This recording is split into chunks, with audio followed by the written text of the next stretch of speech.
Boa noite a todos. Como eu sempre digo, que bom que vocês vieram, sejam todos muito bem-vindos. Esta é a primeira de uma das... na verdade, pelo que eu conheço do Paulo, esse é o Paulo, psicólogo da Rede Municipal de Americana, da Secretaria de Educação. Eu costumo falar para ele, assim, é um belíssimo profissional, né? Com uma fala super objetiva, importante, e era da minha terra, né? Tem as bandas lá, então, gente, o cara só podia ser bom, né? Ele é de Franca, e veio para agregar. É um psicólogo maravilhoso, um cara super competente, sou admiradora dele, não escondo isso para ninguém, gosto muito do trabalho dele, já fiz um curso com ele na secretaria, e, enfim, eu acho que a gente deve aproveitar muito esta noite, porque a gente vai aprender muito com ele, tá?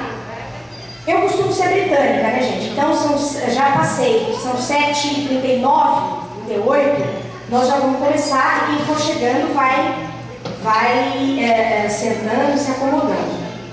Não tem muito o que falar, né? O Paulo veio, assim, o que eu ia dizer, eu não costumo chamar palestra, porque o Paulo, ele é muito aberto a colocações, a dúvidas. Então eu acho que hoje é a noite que a gente pode tirar nossas dúvidas, a gente pode bater um papo com ele, né? E olha que uma sessão de terapia, gente, não custa menos de R$200, hein? Ele está aqui gratuitamente, né? Veio disposto a falar conosco. Então, assim, a única coisa que a gente pede é que vocês aproveitem bem essa fala. E será a primeira de muitas, tá?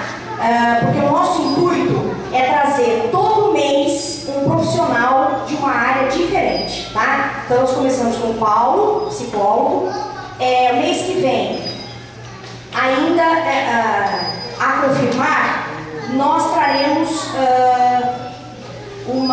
provavelmente uma nutricionista, ou até melhor, nós vamos convidar pelo menos a equipe do Mamãe Neném. Não sei se vocês conhecem, o Paulo deve conhecer, que é uma instituição que faz um belíssimo trabalho também da rede municipal. Então nós temos muita gente boa na rede municipal, né? Graças a Deus.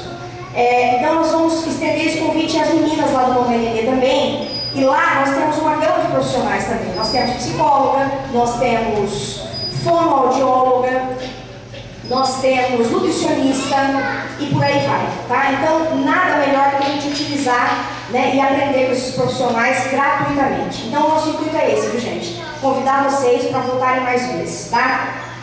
Vou pedir a vocês que fiquem de olho nas crianças, tá? Para não fazer barulho, para não atrapalhar esse bate-papo, que vai ser com certeza riquíssimo. Ali a gente disponibilizou uma recepção simples para vocês, uma aguinha, um cafezinho, uma bolachinha, que é o que nós temos para oferecer também.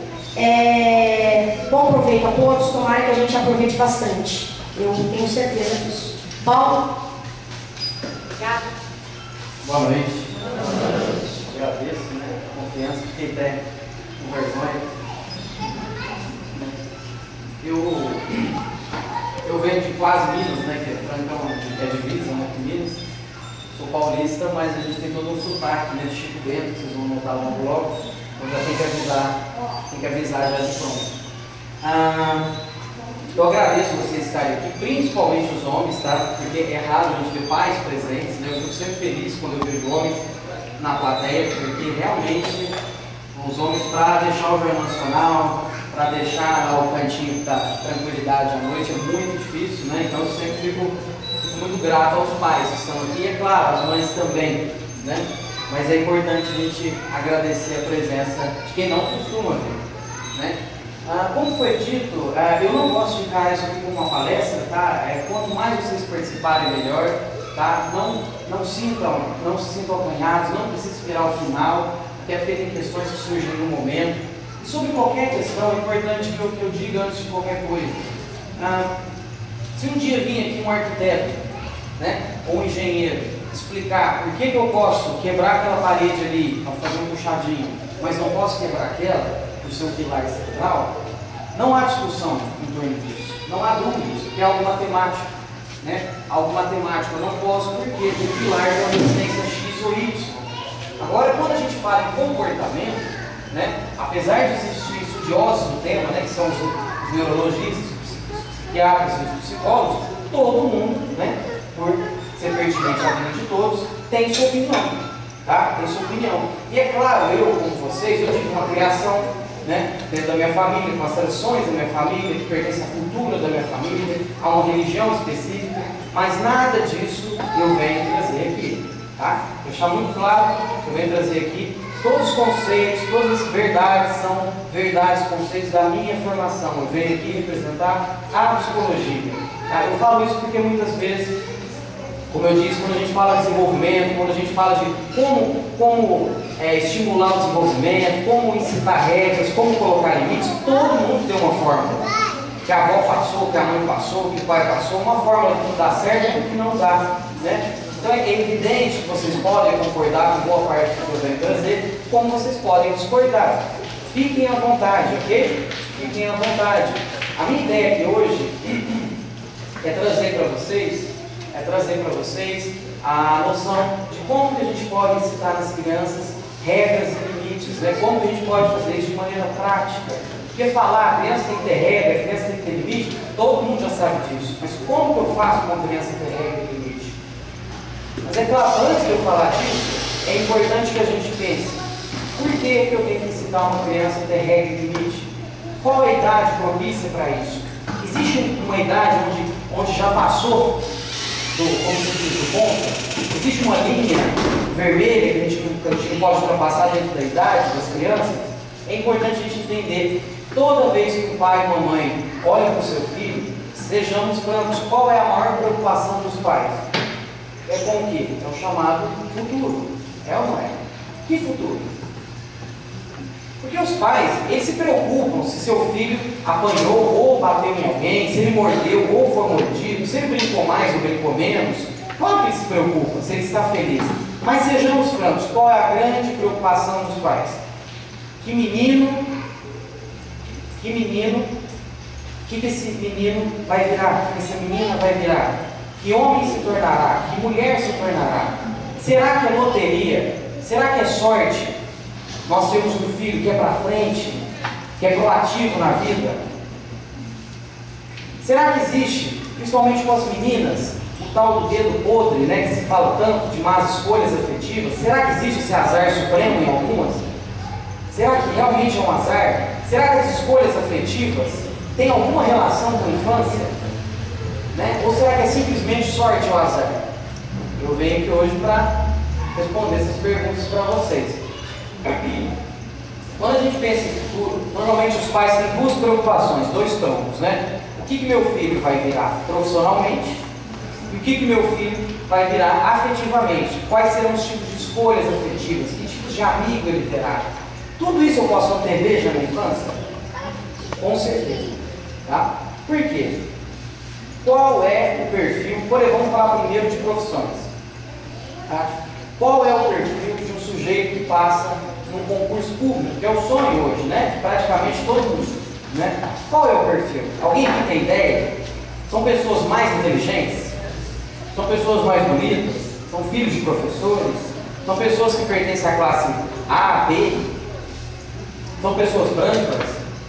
São japoneses? Alguém que tem uma ideia? Oi? Estudante? Estudioso? É o estudioso que passa em concurso. Mas quem consegue ser estudioso? O que determina alguém ser estudioso? Muitas vezes as pessoas pensam, é força de vontade, né?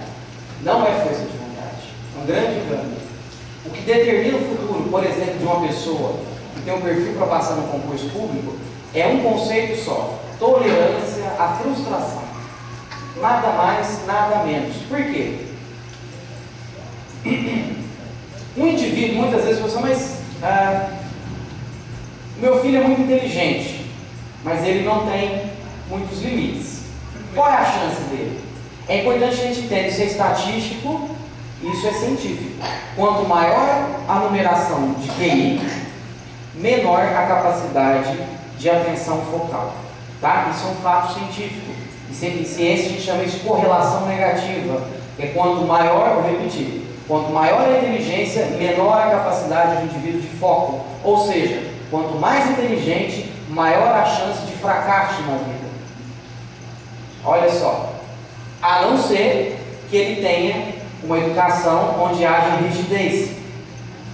Se tiver, ele tem uma vantagem na vida. Se não tiver, ele tem uma grande desvantagem. Quem são os primeiros a cair no mundo das drogas? Quem são os primeiros a ceder às pressões de compensar um buraco existencial? São os que não toleram a frustração. Alguém que deseja passar no concurso, que fique 3, 4 horas por dia estudando, e um que tem QI 110, o outro tem um QI que é a média do brasileiro, de 88. O que tem um QI maior, ele absorve mais rápido e lê mais rápido que o outro, isso é verdade. Mas, em uma hora, eles vão comparar de um com o outro, o que tem QI maior, ele ganha. Mas quem estuda 1 hora por dia passa alguma coisa? Não, é quem estuda 2, 3, 4 horas por dia. É quem estuda, apesar da preguiça, apesar do frio, apesar do calor, apesar da dor de barriga, apesar do desânimo, apesar da concorrência, apesar da corrupção, apesar da falta de livros, é quem dá seu jeito. É quem tem muita tolerância à frustração. É quem é reprovado 10, 20, 30 vezes. Não é força de vontade. Quer ver como é que não é força de vontade? Existe um concurso muito famoso no Brasil, é o que mais dá vagas no Brasil, chama técnico judiciário. Não exige formação em curso superior, ou seja, quem fez até o 3º colegial, né, hoje ensino médio, pode prestar. O salário é de R$5.000 por mês, mais benefícios. Trabalha 4 horas por dia no ar-condicionado, tem 3 meses de férias por ano. Alguém não quer? Por que todo mundo não passa então estuda? O que falta? É força de vontade? Não, não é. Não é força de vontade. Não é isso que determina. É força de vontade é um elemento básico. Sem ela, a gente não faz nada, nem levanta da cama. Mas não é força de vontade. É tolerância à frustração. Tá? Tolerância à frustração de ser reprovado e enfrentar com perseverança a descrença do pai, da mãe, do namorado, do irmão, do colega, da avó, das tias que no Natal perguntou se já passou, se não passou. Aqui eu estou dando um exemplo de concurso público. Muitas vezes fala assim, mas concurso não é o único segredo do sucesso social. Tem quem entra numa fábrica, né, faz alguns cursos técnicos e tal, cresce ali, né, entra na produção e sai gerente. É verdade, concurso não é o único caminho, né? Mas quem que cresce numa empresa? Qual é o perfil de quem cresce numa empresa? É quem faz um curso atrás do outro, no Senac? Não é. É claro que quem não faz não tem um requisito mínimo, mas não é esse. Qual é o segredo de quem cresce numa empresa? Tolerância à frustração. De novo, por quê? O que tem a ver uma coisa com a outra? Quem cresce numa empresa é quem tem uma postura de sucesso natural, é quem sofre aquela pressão do monitor, é quem toma aquela bronca do chefe, é quem toma aquele olhar invejoso do colega e não demonstra no olhar e na postura corporal nem postura de revoltado e nem de coitado. O coitado não sai do lugar, o revoltado menos ainda. E os dois têm desculpas lindas para não sair do lugar e não saem. Então é quem tem, não é quem bate continência para tudo, é quem sabe e aguenta a pressão de produzir aquilo que tem que se produzir dentro da empresa e ainda se mostrar proativo, se mostrar necessário naquele ambiente. Aí ele cresce, aí ele ganha uma promoção. É claro que injustiça está cheia no mundo, né? A quem faz tudo e não cresce, mas a tendência não é essa, tá? Então, para sucesso profissional não importa se o sujeito deseja crescer na iniciativa ou privada, né, nas empresas,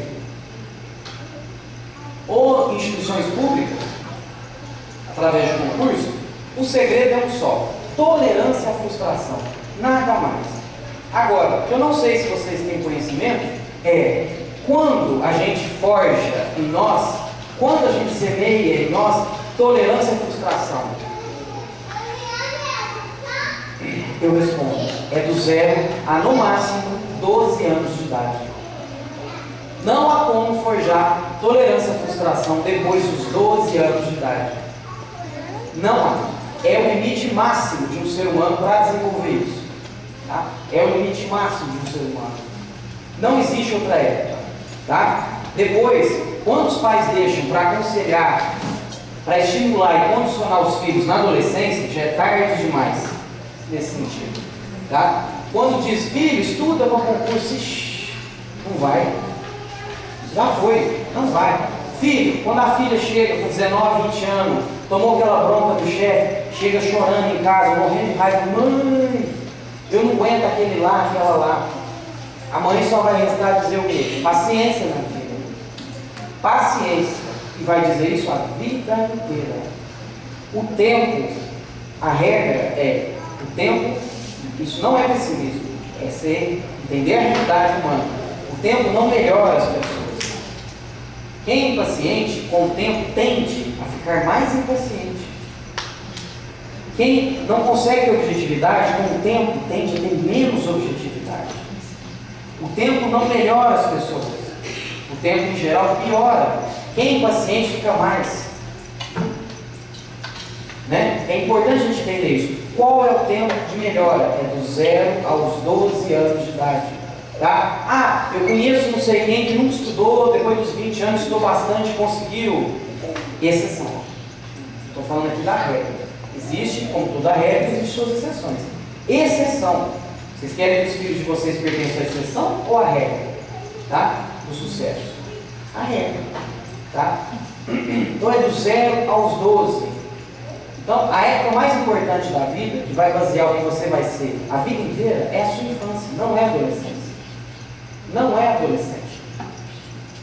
Muitas vezes as pessoas colocam assim, mas na adolescência que faz as amizades, que faz a pessoa querer mais ir para a baladinha, se preocupar mais com balada, ou mais com estudo, ou crescimento e tal. Será que é coincidência o tipo de amigo que os meninos fazem? Será que é? Não é. O que determina boas ou más amizades? De novo, a mesma coisa. Tolerância à frustração. Por quê?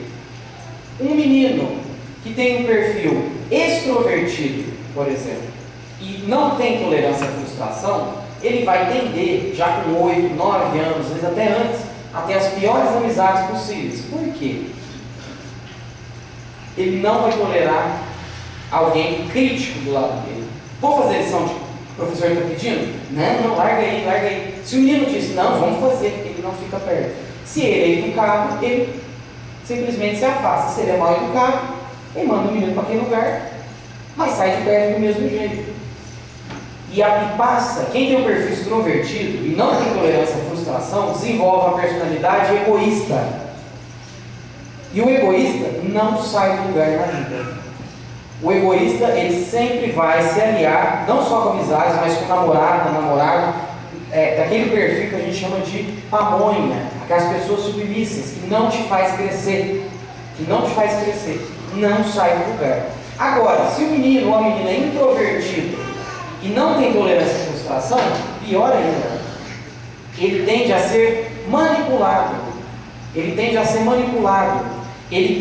a se aliar somente a um egoísta. Aí que entra, principalmente, uma preocupação para as meninas. As meninas que são introvertidas e não têm tolerância à frustração, tendem a não ter boa autoestima, tende a se apaixonar somente por egoístas e cafajestes. Aí que entra aquela história do dedo podre. Pode reparar, as colegas de vocês, sei lá, vizinha, tia, irmã, prima, que tem essa história de, nossa, só dedo podre. Vai conversar com elas, se nunca aparecer um bonitinho legal do lado delas. O que elas falam? É legal, mas é sem graça. Não dá liga, não dá química. Não tem graça estar com ele. Aí aquele cafajeste, desde os 15 anos, fica nos peão, como diz a molecada, ele encanta. Ele ela não esquece. Aí ela fala, tem dedo podre, eu achei um bom, não quis saber. Aí veio o outro cafajeste, eu apaixonei de novo. Não é azar. Não é azar. É intolerância à frustração. A pessoa que não tem tolerância à frustração tem baixa autoestima. É isso que acontece. Então, tolerância à frustração vou repetir, é do 0 aos 12 que a gente pode desenvolver. E se a gente não desenvolve, a gente vai pagar o preço nas escolhas profissionais, nos amigos e no namorado ou namorada. Ou seja, em tudo. Então, a maior herança que os pais podem deixar para o filho, a maior herança educacional é tolerância à frustração e autonomia. Para a psicologia não há outra. Não há herança maior.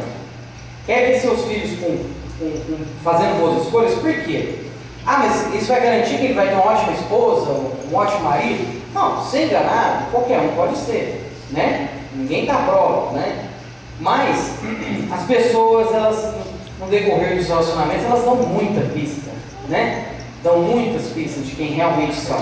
Quem não tolera a frustração tende a aguentar tudo, tende a valorizar migalhas. Isso não é à toa. Isso não é à toa. Isso é tudo por causa de intolerância à frustração. Vejam bem, diante disso tudo, fica fácil concluir. Não é quando a gente sai para a balada, no início da adolescência, não é quando a gente casa, quando forma, não é quando tem filho. A fase mais importante da vida é do 0 aos 12. É o momento que os filhos de vocês estão hoje. É o que vai determinar, a fase que eles estão hoje, é o que eles vão ser o resto da vida. O filho de vocês com 12 anos de idade, você pode já olhar para ele e ver que tipo de homem ou mulher ele vai escolher para estar perto dele.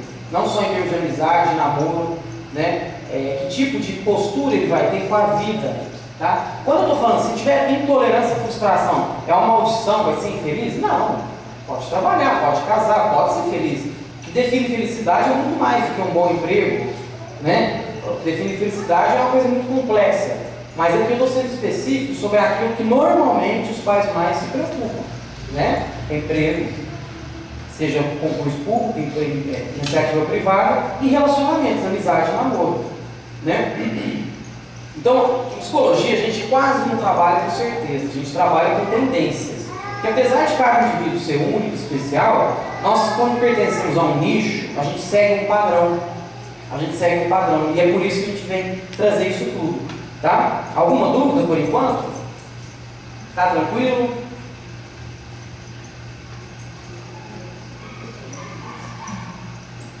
Ficou claro da importância da fase da vida dos filhos de vocês hoje? Ficou claro que a gente não pode deixar para depois? Não pode, depois é tarde demais. Todas as técnicas da psicoterapia, todos os remédios que existem no mundo, tarja preta, né, da psiquiatria, todas as técnicas da neurologia para indivíduos acima de 12 anos de idade, é remendo. É band-aid, tá? Existe, né, como poderia ser diferente, remendos maravilhosos, né? Há exemplos fabulosos de reconstrução, né? Pessoas que se reconstroem, né? Pessoas que aprendem a se refazer, né? Mas isso são exceções, nunca duvidem disso, são exceções, tá? Então vamos lá, o que interessa, né? A prática, né? Como que a gente pode, né, fazer dentro de casa, né? Falando nisso, é claro, a casa de cada um aqui é única, né? O jeitão de cada pai, cada mãe, cada filho é único. Então aqui é evidente que eu venho trazer generalizações, tá bom? Então a minha ideia é trazer para vocês hoje um programa inicial para vocês, para quem quiser começar. Quem quiser falar comigo em particular, não precisa. Qualquer dúvida, vocês fiquem à vontade a qualquer momento. Mas não precisa expor algo íntimo ou algo que pertence muito ao ambiente familiar de cada um aqui em grupo. Não é necessário isso. Quem quiser falar comigo, fique à vontade, só pedir para a direção, ela me liga, a gente marca, tá bom? Eu venho até aqui a unidade, eu venho até aqui e a gente marca. Agora, para quem começar isso, como as crianças de vocês não são robôs, tudo se exige um processo. Então, para quem iniciar o que eu vou passar aqui hoje, começa, tenta, deu certo, não deu, tá dando mais ou menos, como é que tá? Espera pelo menos 5, 6 semanas, tá? 1 mês e meio, às vezes 2 meses, para pedir, para falar, ó, isso aqui não tá dando certo, isso aqui tá, como é que é? Né? Meu marido precisa ouvir, não consegui passar para ele, quer trazer a sogra, enfim, pode trazer todo mundo, a gente conversa, tá? É só pedir para a direção, eles me ligam, a gente marca um horário, tá? Das 8 às 5 da tarde. Normalmente eu demoro do tempo que vocês pedem 1 semana, mais ou menos, para marcar, tá bom? Bom, vamos lá. Antes de eu começar falando o que a gente deve fazer, eu devo começar por aquilo que não se deve fazer. Um dos maiores entraves para desenvolver autonomia afetiva na vida da criança é algo muito comum, uma prática muito comum, infelizmente, que é crianças que dormem na cama dos pais. Tá? É muito importante, não se deve jamais, hipótese nenhuma, nem doente, uma criança pode dormir com a mãe. Não importa se a mãe é separada, se o pai é caminhoneiro, se o pai trabalha à noite, tá? Não interessa o motivo, jamais, tá? Uma criança que dorme com os pais, principalmente com a mãe, não tem chance de desenvolver autonomia afetiva. Não desenvolve. Sabe aquela coisa assim, de repente vocês poderiam ver o filho de vocês com 20 anos falar: o meu sonho é fazer um pet shop. Eu tenho uma moto, você tem mais não sei o que, meu irmão tem 5 mil reais, eu vou no banco, ver se eu consigo mais 15, vou precisar juntar um tanto aí e tal, vou empreender e vou ser empreendedor, vou ser empresário. Quem dorme com a mãe, na mesma cama, esquece, não vai ver fazer isso. Eu vou prestar um concurso público, 300 quilômetros daqui, lá eu tenho mais chance. Esquece. Quem dorme com os pais não vai falar uma frase dessa nunca na vida.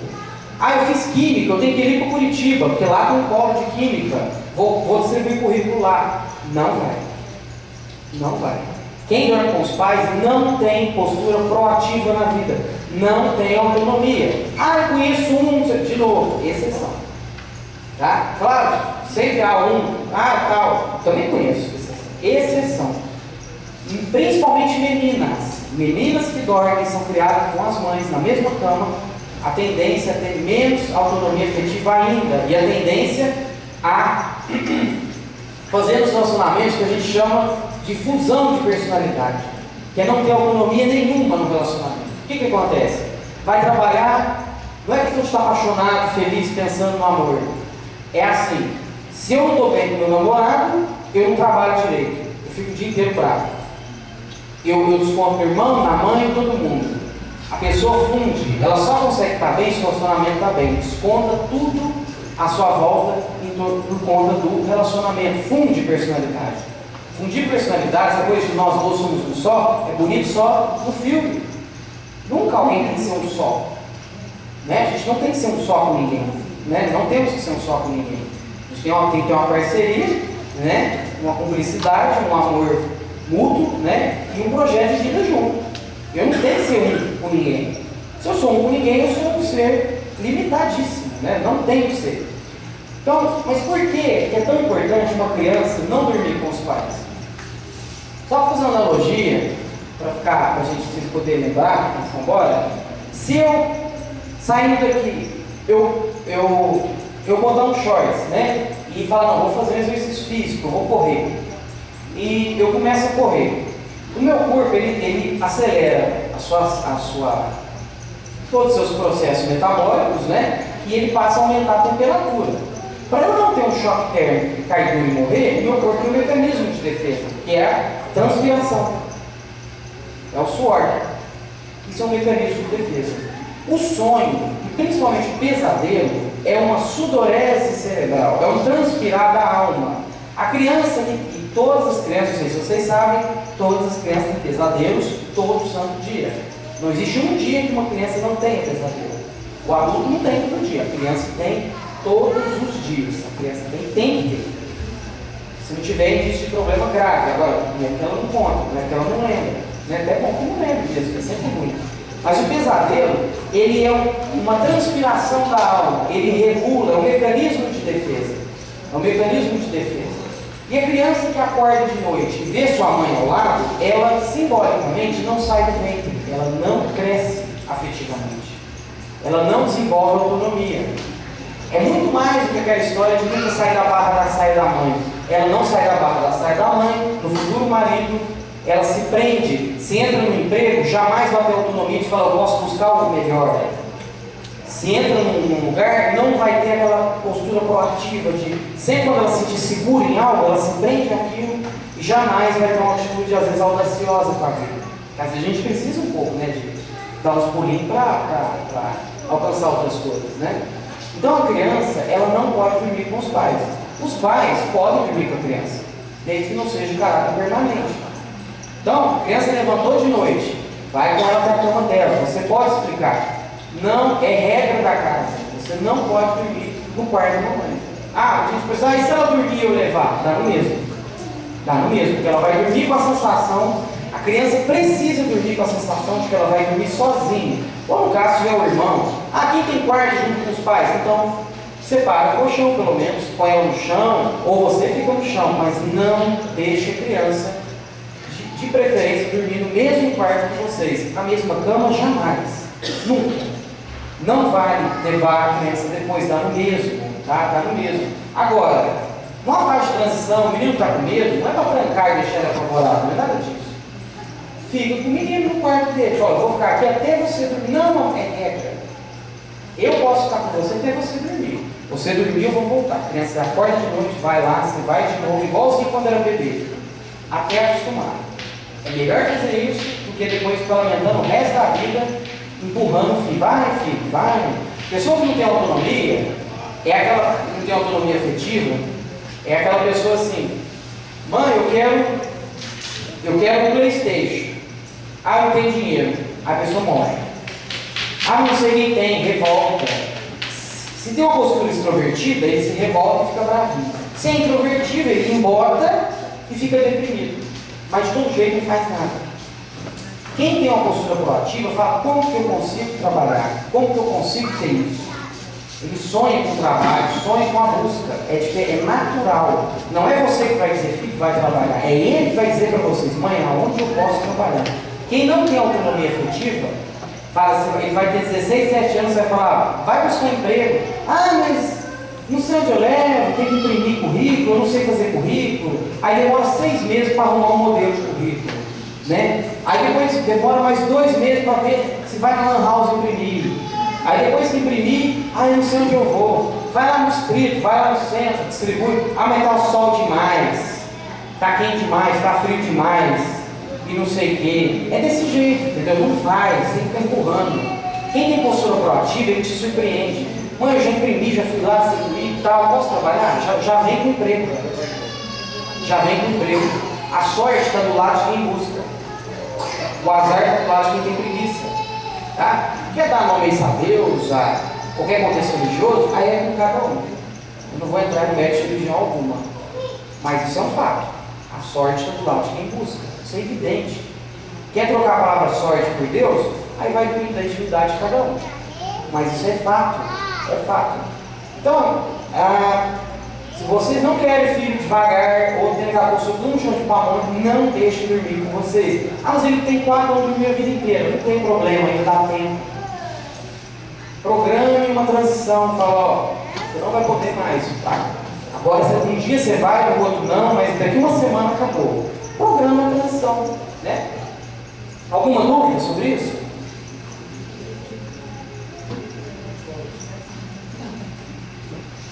Não? Bom, a criança, todo mundo já deve ter assistido Super Nani, né? Vocês podem reparar, o que a Super Nani faz? A primeira coisa, depois de mostrar aquele auê que as crianças fazem, o que ela faz? Ela dá bronca em quem? Os pais. Que bronca é essa? Ela faz com que eles busquem uma linguagem comum. O que significa linguagem comum entre os educadores? Não é o mesmo olhar, não é a mesma tom de voz, não é a mesma paciência, porque não tem como eu combinar isso. Mesma linguagem é, menino, bateu no irmão, o que vai acontecer com ele? Não importa se eu estou com raiva ou não, se é você que está vendo ou não. O que vai acontecer? Qual é a consequência? É isso que é linguagem comum. Porque aquilo que enraiza na criança é aquilo que é padronizado. O que vocês acham que proibiu-se, tirou-se o direito dos pais de bater os filhos? Antigamente todo mundo apanhava. Hoje não pode. Hoje, se você bate no seu filho, o vizinho ouve e chama a polícia, você pode perder o pacto de poder. Aliás, nem chama mais pacto de poder, chama poder familiar. Você pode perder. O conselho tutelar pode ser acionado. Gostando ou não, isso é lei. Pai e mãe não têm direito de bater nos filhos mais. E ainda que pudesse, por que para a psicologia isso não adianta? Porque não é padronizado. Não é padronizado. Se uma criança pega, brinca na sala, deixa o brinquedo jogar, ela sabe que tem que guardar.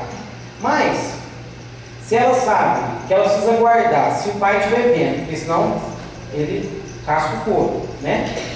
Mas se a mãe estiver atacada, ele também tem que guardar. Se a mãe estiver tranquila, ele deixa pra lá. Agora, se a avó estiver vendo, aí ele deixa mesmo, porque sabe que não dá nada. E aí?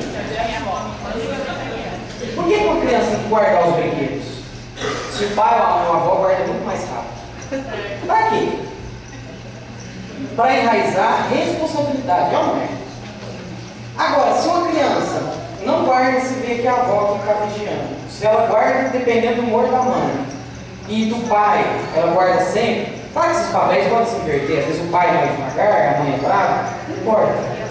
O que interessa é, moral da história, quando tem diferença nos procedimentos, o que a criança aprendeu sobre responsabilidade? Nada. O que a criança está aprendendo? O que a gente chama de malandragem. É daí que vem a malandragem humana. E o dilema do malandro todo mundo sabe. Ele acha que está ganhando, todo mundo de sua volta percebe, finge de bobo para não entrar em conflito, e a vida inteira ele perde tudo. O malandro perde a vida inteira. Ele acha que ganha, mas ele não ganha. Todo mundo à sua volta percebe. Todo mundo sabe o malandro. Só que é daí que vem a malandragem humana. De o pai fala uma coisa, a mãe fala outra. Ou às vezes a avó fala outra. Por que eu falo esses três? Porque o que interessa a linguagem comum são os cuidadores. Quem é cuidador? Ah, tem um irmão 15 anos mais velho, ele também entra na história. Tem a tia que fica, também entra na história. Todo cuidador tem responsabilidade de ter o mesmo procedimento. Tem que ter, não, vou repetir, não é o mesmo olhar, não é o mesmo tom de voz, não. Tudo aquilo que não é padronizado não enraiza na criança. Tem como eu combinar com a minha esposa, dizer assim, ó, se meu filho não guardar o brinquedo na sala, vamos combinar o castigo assim. Você vai dar um tapa na bunda direita de 70 kJ. Tem como combinar um time desse? Então não vai dar certo. Não vai enraizar na criança. Ou então, se ele fazer birra, você vai dar um grito de bronca de 50 decibéis. Tem como combinar isso com a minha esposa? Então não vai dar certo. É por isso que bater e gritar não adianta nada. Mas sobre bater, muita gente acha que adianta. E explica por quê. Fala, não, eu chego à noite, normalmente um homem fala isso muito pra mim. Eu chego à noite, eu dou um jeito. Eu dou um jeito. A mãe já adianta já à tarde. Quando você vai chegar, e o pai se engana, ele acha que deu um jeito, mas ele não deu. Por que ele não deu? Vocês estão rindo dele? Por que o pai se engana? Por que ele está se enganando? Por que não é uma verdade? Fala, não, eu controlo meu filho. Por que a escola não controla, a minha mulher não controla, o mundo? Só eu. Não, você não controla, você é o único que põe medo na criança. É só isso. Se eu falar para vocês, vamos ficar aqui, vamos conversar sobre desenvolvimento, blá blá blá, explicar o porquê, pedir para vocês ficarem, mais 30 minutos vocês ficam? Ficam, não ficam? Agora, se eu tiro aqui da jaqueta uma arma e faço o mesmo pedido apontando para vocês, fica mais 30 minutos? Vocês ficam? Só que, se eu tô com a arma, se eu tô sem a arma, e falo, vocês me aguardem, me deu diarreia agora, que eu vou ali, 5 minutos eu volto. Vocês vão esperar, vão? Agora, se eu pedir com a arma, e eu falo, peraí, deu diarreia, eu já volto, quando eu voltar, vai também mosquito. Vai todo mundo vazar na braquiária, vai deitar o cabelo, vai todo mundo embora. Esse é um exemplo que eu dou para vocês lembrar por que bater engana o pai. Porque enquanto a criança está vendo a arma, o chinelo, o grito, ou enquanto ela achar que pode apanhar, ela faz aquilo que o pai quer. Quando ela tiver certeza que está fora do alcance do pai, seja outro horário, seja outro ambiente, ela vai fazer o contrário. Moral da história, ela não aprendeu nada, a não ser malandragem. Não adianta. Então o pai que bate na criança todo dia à noite para dar um jeito nela, ele fala, não, eu dou um jeito. É a história da arma, ele está apontando a arma. De dia não tem arma apontada. Então não entrou nada na cabeça da criança, não entrou nada. É a criança que vai jogar o papel na rua, quando ninguém estiver vendo, vai passar no sinal vermelho, quando ninguém estiver olhando. Entendeu? Que vai aprontar, sempre. E pior, não vai desenvolver tolerância à frustração. Entende? Essa é a questão. Então, linguagem comum entre todos os cuidadores é: meu filho não guardou o brinquedo, bateu o irmão, o que vai acontecer com ele? Não importa se é a sogra, a avó, a mãe, o primo, quem estiver cuidando, tem que acontecer a mesma coisa. Tá? A criança, ela não deve entender, por isso que jamais, para as mães que disseram, não digam mais essa história de seu pai que vai dar um jeito, seu pai vai, né? Você vai ver quando seu pai chegar, vou contar para o seu pai. Primeiro, essa história de premissa de contar para o pai, a criança não tem que ser ameaçada sobre isso. Ela tem que saber, tudo que ela faz, o pai vai saber e acabou. Vai saber de todo jeito, vai saber e acabou. Não usem os maridos de vocês nesse sentido, porque tem um outro lado ruim de fazer isso.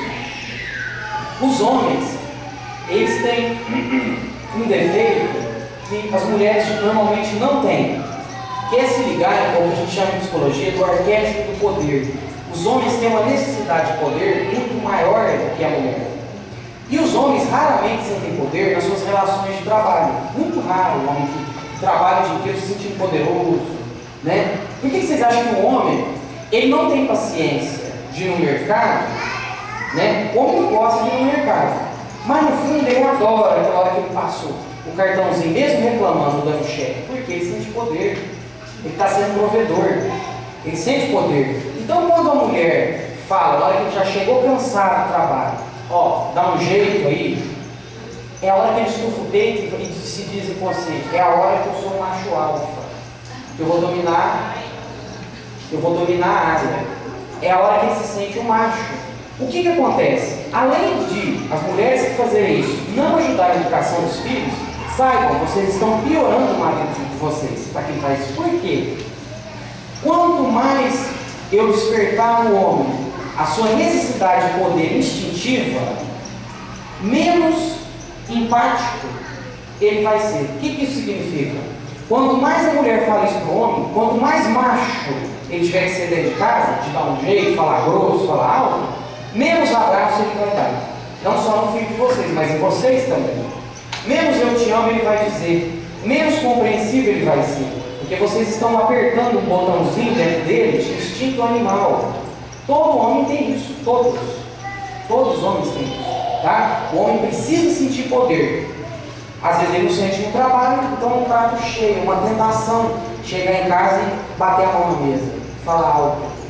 Não estimulem o defeito dos homens de vocês, porque todos nós homens temos isso, tá? Então, por isso que não só para a educação dos filhos, mas para o próprio casamento é importante que as mulheres não joguem no homem isso. É claro que ele tem que se responsabilizar pela educação, mas não como um macho que dá um jeito, que estufa o peito, não, tá? Vamos lá, a criança, por isso que a criança não pode entender que tem regra do pai e regra da mãe, regra da avó, regra da professora, regra do diretor. As regras devem ser dos lugares e não das pessoas, tá? As regras devem ser dos lugares, é regra da casa, é regra da sala de aula e da escola, não que as pessoas mudam, tá? A regra não pode ser do pai e da mãe. É claro que o pai e a mãe vai inventar, mas a regra é da casa. Como que a gente faz para a criança entender isso? Vocês vão fazer um brincar com a criança, tá? Vocês vão usar, primeiramente, a mesma frase para tudo como um poste. Eu vou explicar. Luizinho, por que você não pode pôr a mão na panela quente quando a mamãe cozinha? Normalmente ele responde o quê? Porque queima, né? É errado. A resposta é sempre a mesma, porque é uma regra. Ah, e se não seguir a regra? Esse é o jogo. A mão queima. Maria, por que você tem que dar a mão para a mamãe aqui na hora de buscar na escola, para atravessar a rua? Ah, porque o carro pega. Não. Você tem que dar a mão para mim, porque é uma regra dar a mão para atravessar a rua. Ah, mas se não seguir a regra, o que acontece? O carro pega. Entendeu? Por que tem que dar descarga quando usar o vaso? Porque é uma regra. Se não seguir a regra, fica sujeira, fica mau cheiro. Tudo. Vocês vão tentar achar regra para cada campo, para cada atitude. Estão secando os filhos de vocês para eles tomar banho. Por que eu estou secando?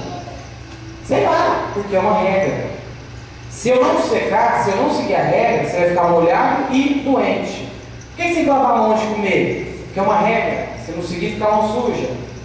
Você tem que comer com mulher, porque é uma regra. Tem que vestir uniforme, não sei se precisa ou não, mas pelado eles não podem vir para cá. Tem que vestir roupa, porque é uma regra.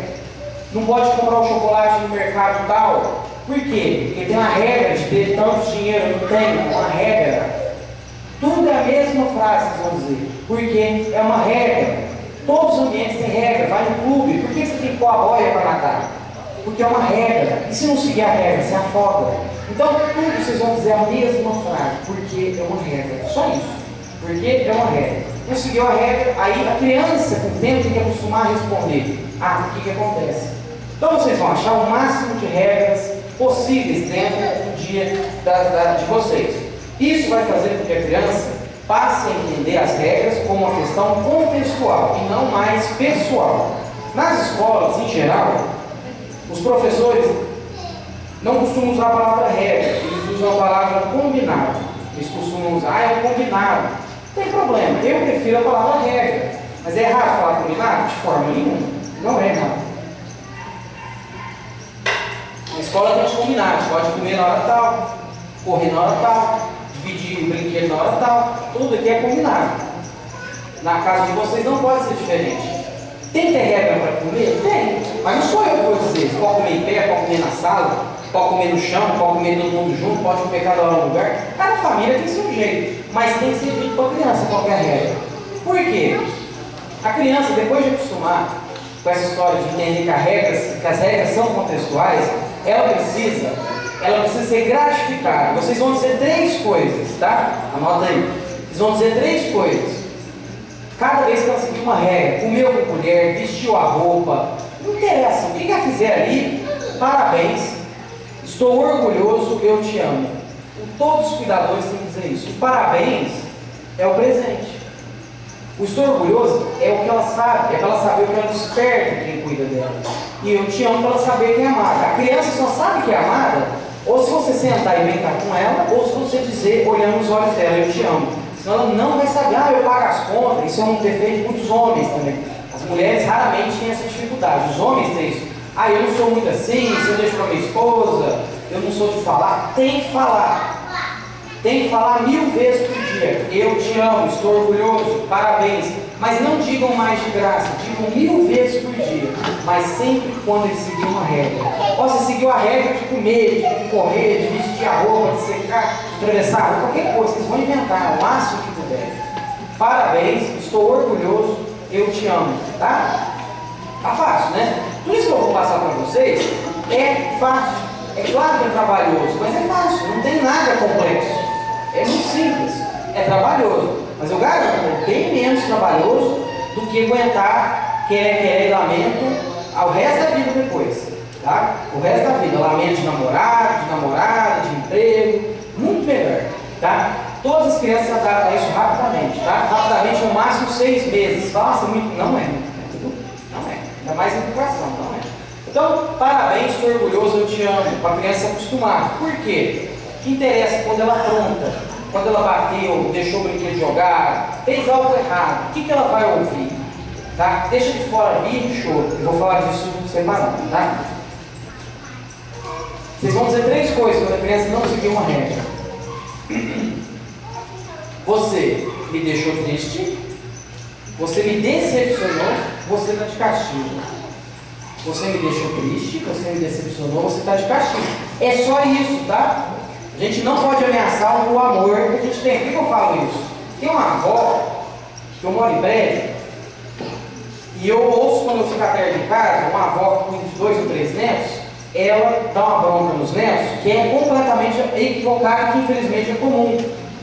Quando algum deles apronta, ela fala assim, eu não lembro o nome deles, né? Mas, Maria, eu vou gostar mais do Zezinho, porque você fez que a avó pediu, eu vou amar mais você, ou então não vou amar mais você. Isso não se faz, tá? Isso é maus tratos. A gente não ameaça amor, a gente não ameaça o pilar essencial de um ser humano, que é o amor dos pais, tá? Jamais vai dizer que vai amar mais um, mais outro. Você vai dizer, você me deixou triste, porque você não seguiu essa regra, você me decepcionou. Agora, muita gente fala assim, mas se eu falar isso pro meu filho, ele apronta muito, ele vai rir na minha cara. A criança só se afeta com isso quando ela já ouve, parabéns, estou orgulhoso, eu te amo. Quando ela está acostumada a ouvir isso, aí quando ela ouve, você me decepcionou, você me deixou triste, pesa muito mais que um tapa, muito mais que 10 gritos.